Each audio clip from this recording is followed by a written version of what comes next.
अकाल मृत्यु मरता काम करता जो चंडाल का, काल उसका क्या बिगाड़े भक्त जो महाकाल का। अकाल मृत्यु मरता काम करता जो चंडाल का, काल उसका क्या बिगाड़े भक्त जो महाकाल का। अकाल मृत्यु मरता काम करता जो चंडाल का, काल उसका क्या बिगाड़े भक्त जो महाकाल का। अकाल मृत्यु मरता काम करता जो चंडाल का, काल उसका क्या बिगाड़े भक्त जो महाकाल का।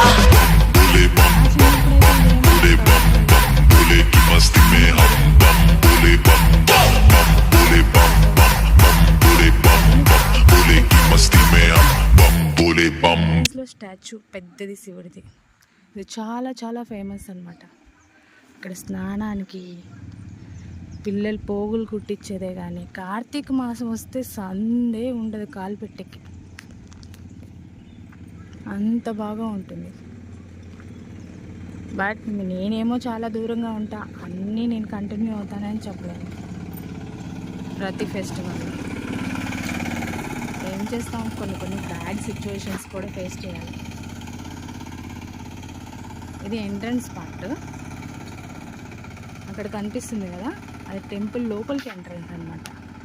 చుట్టూ ఉందంతా పెద్ద ఫారెస్ట్. ఇక్కడ కళ్యాణ మండపం కనిపిస్తుంది కదా, తర్వాత చూపిస్తాను క్లారిటీగా. ఇప్పుడు ప్రస్తుతానికి పైన చూపిస్తున్నాను. అది వచ్చేసి కార్తీక మాసంలో బాగా జరుగుతుంది. శివరాత్రికి కానీ చాలా చాలా బాగుంటుంది. ఎవ్రీ మండే ఇక్కడ అంతా చాలామంది వస్తారన్నమాట. అక్కడ కనిపిస్తుంది కదా శివుడిది,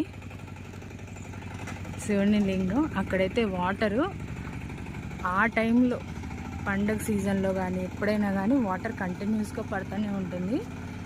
బట్ ఇప్పుడు స్టాప్ అయిపోయినాయి. చూడండి చుట్టూ ఉన్న అడవిలో మధ్యలో టెంపుల్ అంటే ఎంత అందంగా ఉందో.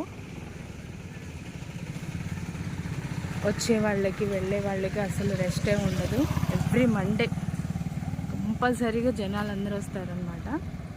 చెప్పాను కదా శివుని కళ్యాణం జరిగేది, శివపార్వతి కళ్యాణం ఇదే మండపంలో చాలా బాగా జరుగుతుంది.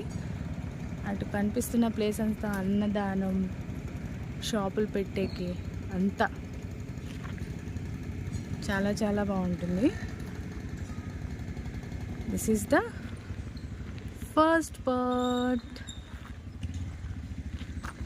నెక్స్ట్ పార్ట్లో మనం మీట్ అవుదాం.